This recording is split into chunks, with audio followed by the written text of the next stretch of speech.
I made a series a really long time ago. You know, this is Palawan, this is Japan, this is Turkey. I just made videos and no, they weren't great. It was back when I was still very much trying to find who I was as a filmmaker. And I was always asked the question, you know, why hadn't I made a This Is Nanjing video?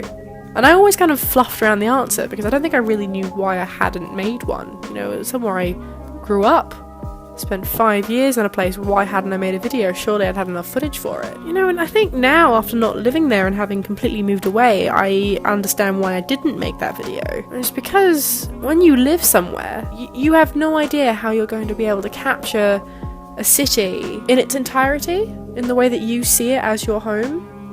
Do you take the touristy route and just show the overtly tourist destinations, or do you just show the mundane and hope people understand? It's very hard. There's a lot to China. There's a lot to Nanjing. You know, what do you show? So I decided, you know, let's just go out and see what we can find.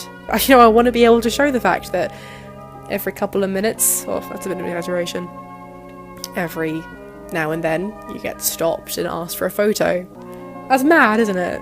That's just bizarre. And that's something that I always, when I think about China, I look back on that aspect of it because it's funny, it's bizarre.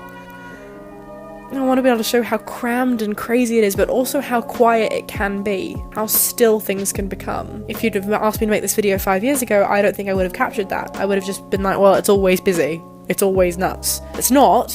There are moments. They are very few and far between, but there are moments.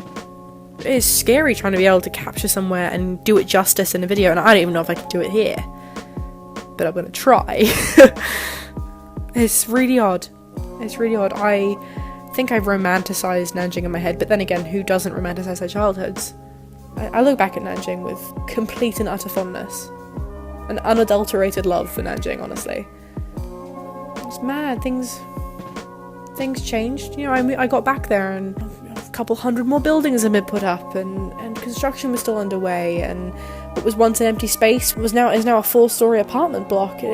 Things move very quickly anywhere, but in China especially. I think coming back for a short while after being away for a year or so made me realise that, you know, life definitely moves on when you're gone, and things change, and you got to appreciate what you once had.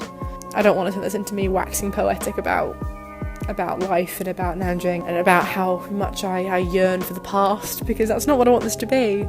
Nanjing was a home that I once lived in, that I love dearly, for all its quirks and its weird moments, how beautiful it could be, and I genuinely, with all of my heart, miss it.